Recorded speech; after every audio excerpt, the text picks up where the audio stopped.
The Adventures of Frank Race, starring Paul Dubove, with Tony Barrett as Mark Donovan.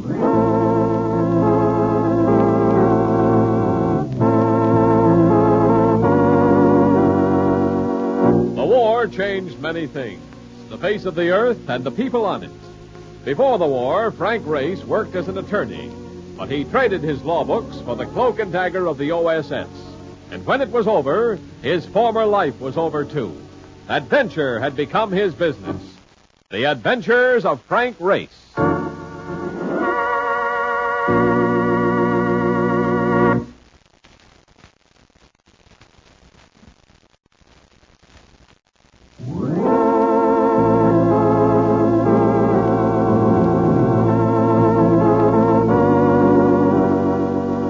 And now we join Frank Race for the adventure of the Kettle drum.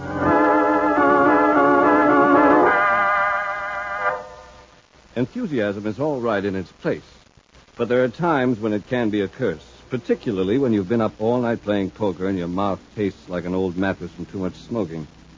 I mentioned this in a tired and chastened voice, but Mark Donovan paid me no heed.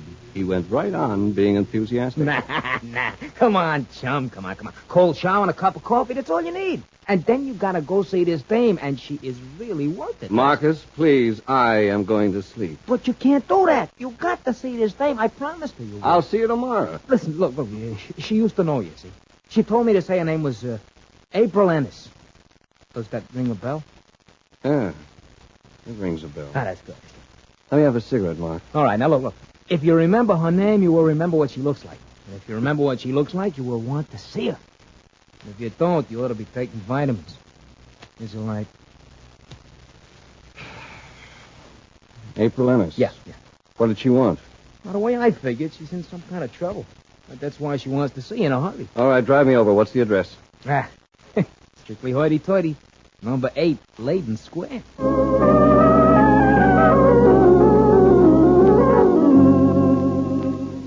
April Ennis. It'd been about 4 years since I'd seen her. She'd been quite a dish then. And one look registered the fact she hasn't lost a thing. Race, so nice of you to come. Looks as though you've been doing all right, baby. I couldn't be sure whether this was a house or an industrial exhibit. I'm married now, Race. My name's Faber. Well, that's a quick way to jolt an old boyfriend, isn't it? I've been married a couple of years. Now I stand a good chance of becoming a widow. A widow? What is this, a gag? I wish it were. Will you come with me for a few minutes? Certainly. I trail her upstairs to a room big enough to handle a square dance. Here a man lay inert in a tremendous bed. Over him, taking his pulse, bent a physician. I gaped for a few seconds, then, at a nod from April, we went down below to the library where she turned to me with a strained expression. His photograph's up there on the mantel. Doesn't look much like it now, does it? That's what an ordeal can do. What kind of an ordeal, Mrs. Faber? Started on Tuesday. My husband didn't get home as usual in the evening. This has happened before, but when he didn't come home the next day, I called the police. They found him last night sitting on a park bench in a semi-delirious condition. Has he been able to tell what happened? No, not a word. But I'm convinced it wasn't just a physical collapse. You see, my husband has been offered the nomination for congressman in this district. And I have a feeling that because of this, someone is working against him, causing him harm. That's why I called you in, Race. In the hope that you could help. Any ideas to the identity of these people? There's a woman by the name of Faye Carlyle. She called on my husband last week, right after he received notice of being picked by the political committee. He seemed upset after she left, and I thought... Know where I could find her? Yes, she's an actress. She's rehearsing in that new show they're opening at the Galaxy Theater. I'm leaving now, Miss Faber. Oh, Dr. Phillips, won't you please come in? Rather unhappy that Mr. Faber hasn't shown more... Oh, it's all right, Doctor. You may speak freely. I'm rather disappointed in Mr. Faber's condition. Frankly, I had expected some improvement. Doctor, how seriously is this going to affect him? Well, I wish I could say. But you tell me there's no past medical history on Mr. Faber. So, well, are you certain he had no regular physician? I never felt the need for one. He's always been very strong, in fine health. Well, he should have had medical attention long before this. The way he's reacting indicates he's been suffering from a heart ailment for some time. Unless he shows improvement, we're going to have to remove him to a hospital. When the doctor had gone, I got more information on April's husband, Arthur Faber. A chemist, still in his 30s, he was president of the Apex Chemical Company, manufacturers of pharmaceutical products. I told April Faber I'd take the case for her. Then I left the house and joined Mark in the car. Okay. You're taking the case. Great. So now what do we do? I'd like you to whistle over to the Apex Laboratories later, see what you can turn up. For my part, I'm going to have a look in on this actress that April Faber mentioned.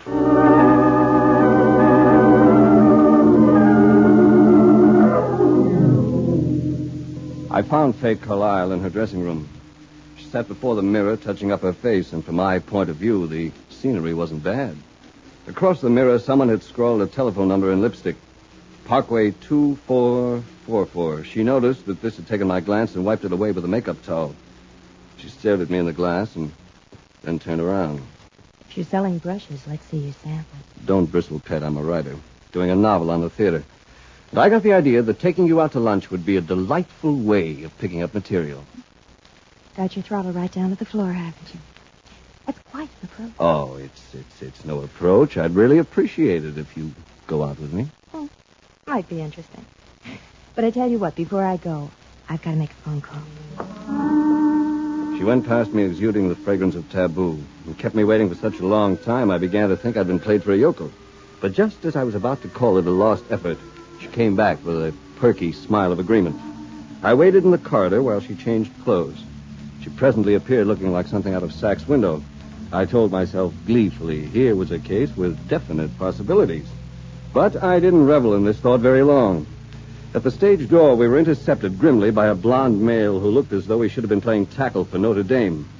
I estimated his weight at about 245 and set myself for some very fast judo. What's the idea, Faye? Look, Johnny, I certainly have the right to go out to lunch with someone else once in a while. You had a date to go to lunch with me. I called the office. I know you call the office. But we had a date just the same. I'm breaking it. Oh, no, you're not, honey. Tell this, Joy boy to get lost. Under the circumstances, I'll be glad to get lost. After all, Grace, you two seem... Grace, please don't go. I said I'd go to lunch with you, and I will. Get going, mister. Look, old boy, I can imagine how you feel, but the young lady... Listen, Joy boy. I don't want you to ever come around Faye again. Understand?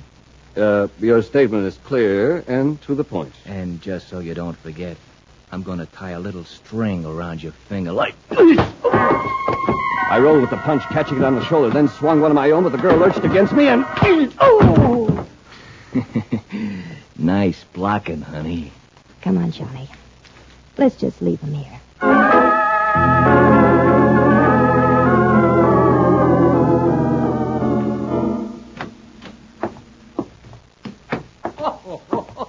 Oh, brother.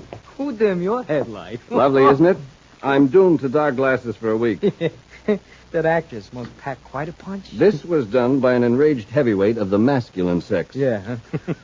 Never come between a man and his mate, Mark. It can lead to all kinds of abrasions. Yeah, he sure must be good. He was. Did you get to tag him and all? I tried, but the girls... What's the matter? Marcus, I've been framed. What do you mean, framed? Faye Carlyle didn't want me around asking questions, so she put on a big act with a blonde bull playing the part of a jealous boyfriend. I was warned never to try seeing her again and slugged to make sure I was properly impressed. Fine. So you had a good time. Did you find out anything? Nothing, except that I don't seem to play the part of a novelist very well. That girl had me tagged from the beginning. Even left me sitting in her dressing room while she went out and phoned the boyfriend. So I wait. Hey, wait a second, though. There was that phone number. What phone number? When I went into her dressing room, I noticed the phone number on her mirror. Parkway 2444. It was smeared on with lipstick. They wiped it off when she saw me looking at it. Now that I come to think of it, she was just a little bothered. You know what's a little confusing? What are you doing now? Calling that number. It might be a lead. Lead? It sounds like a dead end. Well, we'll try another tack. I give up. Who this time? Headquarters for a little information.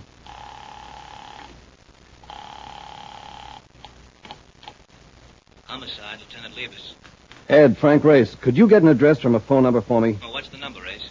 Parkway 2444. Oh, hold on a second. Levis is going to want to know why. Doesn't matter.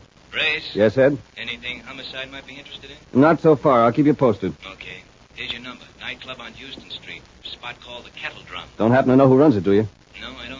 I'll have to check on it. Never mind that, Ed. I'll check on it myself. Thanks a million. Okay, what? Nightclub called the Kettle Drum. That's why we didn't get an answer too early in the day. So now? So now we'll have a look at it this evening.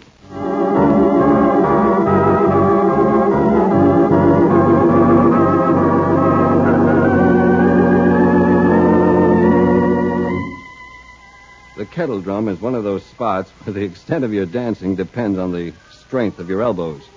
Mark and I had a couple of drinks at the bar and then pushed our way through a door that led to the innards of the place. Race. Yes?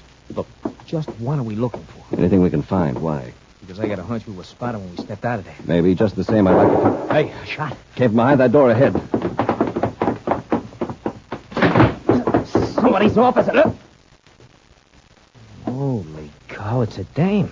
Faye Carlisle. Get out and rustle up a doctor, Mark. She's still alive. Yeah, sure.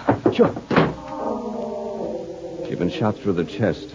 The gun lay smoking near her knees. The room had windows opening into the night, probably into an alley. While I checked this, a gurgle came from Faye Carlisle's throat. And as I looked, she gave a last convulsion, and she was gone for good. Using a handkerchief, I picked up the murder weapon, a .38 automatic. And at the same time, the door opened. Hey, what's going on? Oh, no. It was Johnny, the jealous boyfriend. With him was an older man. And I could sense that in the minds of both, I was guilty of murder.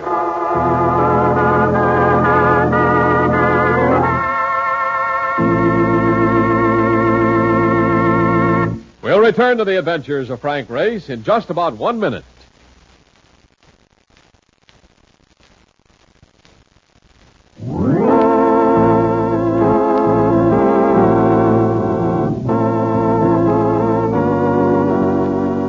And now we return to the adventures of Frank Race.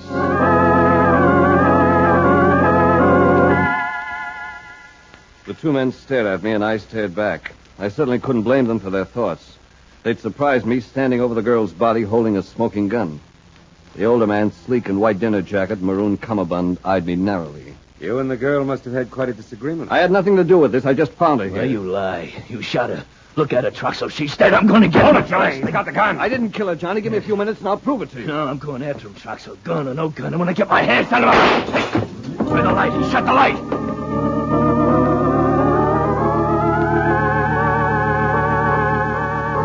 I made it by way of the window, dropping about 8 feet to the alley pavement. A few minutes later, I limped into a Broadway drugstore called Homicide and got Liebes again.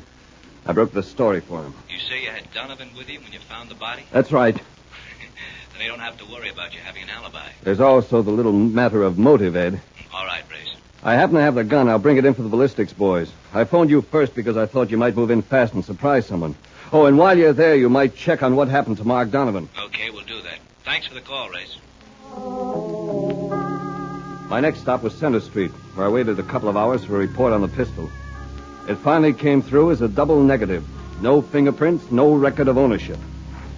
It was after midnight now, but I decided to call April Faber. I told her about Faye Carlisle and described the blonde boyfriend. I don't believe I know him, Race. Well, that matches up with the rest of the progress. How's Mr. Faber? He's been resting pretty well. You sound very sleepy. Almost groggy. Yes, I am. I want to keep my eyes open. Then I won't talk anymore. I'll call you tomorrow.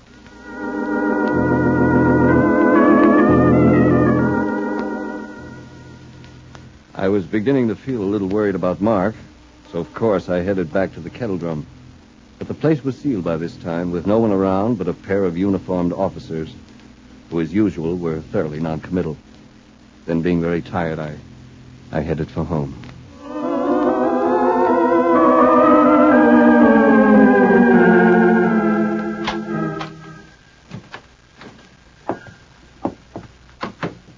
I was really feeling groggy by now. Getting back to the apartment was like reaching sanctuary. Groping for the light switch, I was thinking of what a hot shower would do for me. The next second, before my fingers could touch the button, I froze. I froze because there in the dark I could hear someone's heavy breathing, and it wasn't my own. While I waited motionless, trying to figure out what to do, a voice settled the problem for me. And on the light, Race, you have company. Tell him, Richie. You've got lots of company. And we both got heaters. So you can drop yours on the floor, huh? I'm sure you understand him, Race. Drop the gun. Now the light. It was the suave gentleman of the kettle drum, Troxel. With him was a saddle-colored companion who looked tougher than a cheap steak. Well, Race? Care for a drink? I believe we'll pass up the hospitality for now. I came here because I want to know the story on Fay Carlisle and Johnny Taylor. I'm afraid you're several steps ahead of me. I'm reasonably certain you had nothing to do with the killing of either of them. Wait a second. The big blonde, he's dead too? Yeah, after you left.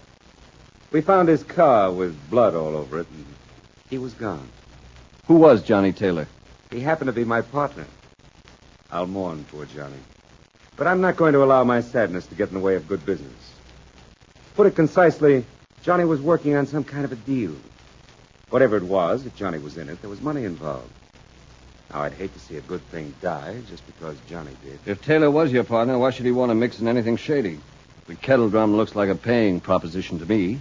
Take a better look next time you're there, Race. We've been dying for years. Ever since the military stopped making one of their favorite reservations. They're strictly a war baby. You're probably not going to believe me, but I can't help you. Before you say that, take a look at these. He flipped them to me as he spoke. A packet of letters written in longhand, in an odd sort of scrawl. They were addressed to Fay and unsigned. What do you think? Where did you get these? Johnny Taylor had them. But now that he's gone, I'm sure we can consider them our property. How do you figure that? Just taking my pick of the leftovers. That's my hand. Now what's yours? I've been without sleep for about 2 days. I'm afraid I'm not thinking very clearly. Is he gonna play clam, boss? I thought he would. You're gonna have to let me handle him, huh? I'm afraid so, Ricky. All right. Take over. Sure. We're gonna take him where there ain't no people around that's gonna hear me yell. Come on, you sucker. This Ricky or Ricci, whatever his name was, wasn't exactly the YMCA type. With him propelling me to the door with the snout of a Luger and Troxel moving along with aloof deadliness, I felt anything but preoccupied. And then... You, going somewhere, Race? Oh, Mark, and where have you been? Well, for the last 10 minutes, I've been right by this door. Listen. Very glad to have you aboard. And these boys ain't gonna pester you no more, not while I got this smoker in my hand, are you, boys? Ah! And I wouldn't try that no more, either. You're liable to become an ambulance case. Now, go on, get back in the room, both of you. If you're smart, you won't try to follow us. Come on, Race. You look as though you could use some coffee.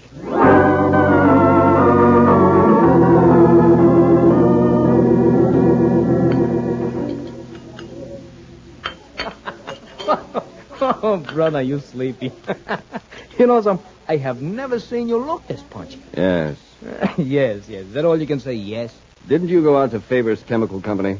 Well, certainly. You told me to, remember? Talk to anyone? No one there but the watchman. I didn't get there till after dark, you know. Did you get inside? You kidding? The watchman's name was Houlihan. So I got inside. Place is full of vats, tubes, things like What that. about Faber's office? Well, nothing there except some mail that was just laying around. Did you read it? Well, certainly I read it. And pretty dull stuff it was. A lot of advertisements. Uh-huh. Although some people call them advertisements. I you're like improving, advertising. Mark. Tell me the story. Come on. Oh, the letter. Yeah, a letter about one of them board meetings that they had, you know. And another one saying that he passed a physical for a new insurance policy. And, hey, a big fat policy it was. $250,000. Will you do something for me? I am always doing something for you. As soon as I finish this course. I'd like you to go out to the Faber place.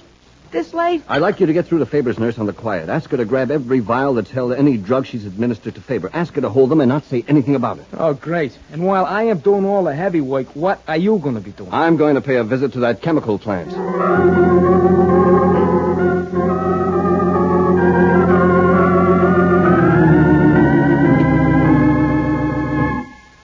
At the plant, I ran into the watchman Mark had charmed. Using the magic words Donovan sent me with just a bit of a brogue, I gained entry. He was a good watchman, though. He called the Faber home and got an okay from April. But he wouldn't go through the plant with me. Said he had a bad cold and had just finished a patrol. So I started the tour on my own.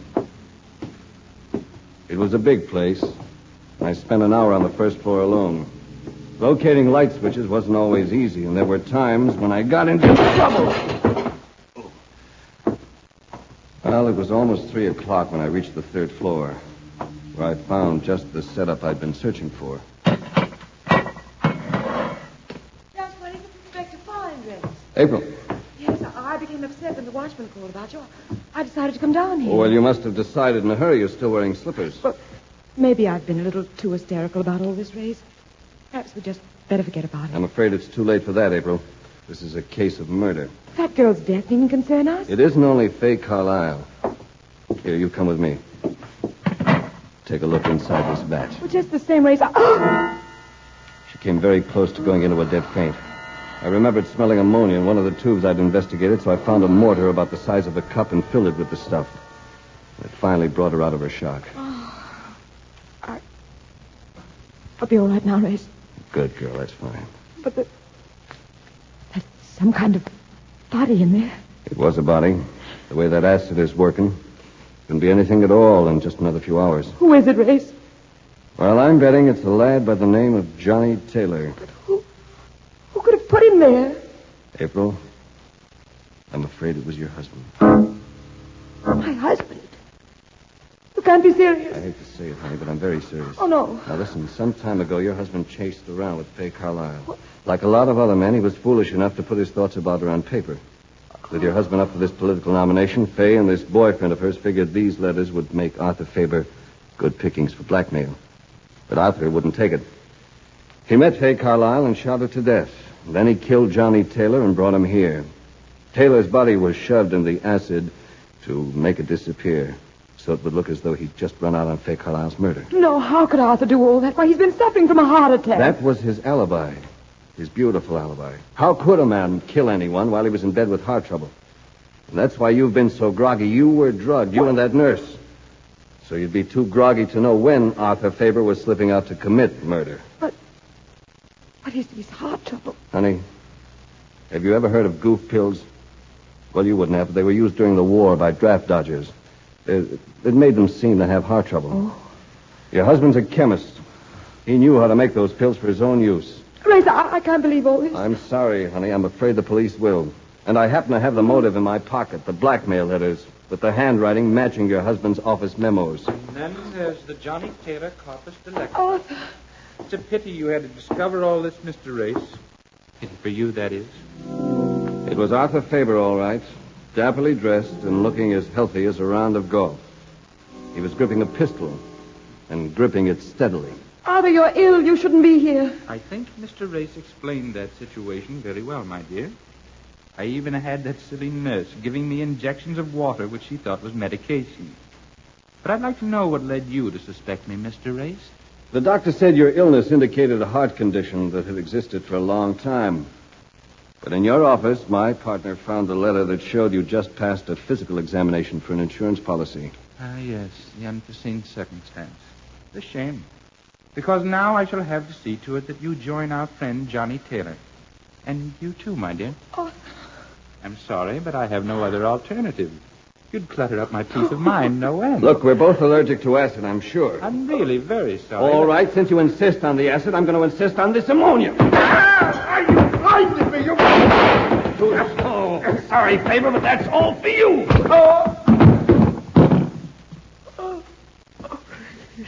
All right, honey. No more tears. Come on. Come on, I'll take you home.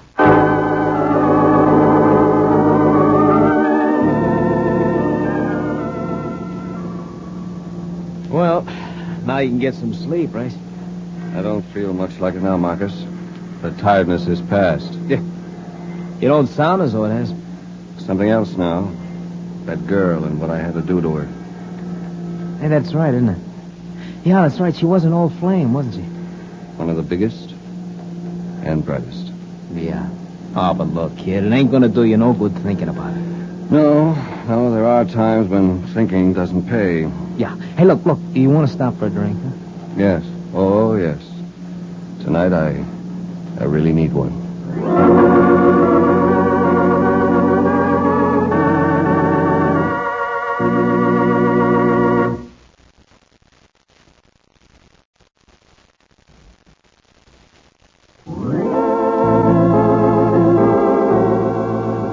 The Adventures of Frank Race, starring Paul Dubov with Tony Barrett as Mark Donovan, comes to you from Hollywood. Others heard in tonight's cast were Betty Lou Gerson, Barney Phillips, Michael Ann Barrett, Peter Leeds, and Gerald Moore. This series is written and directed by Buckley Angel and Joel Murcott. The music is composed and played by Ivan Ditmars. Be sure to be with us again this time next week for another dramatic chapter in The Adventures of Frank Race. Art Gilmore speaking. This is a BPS production.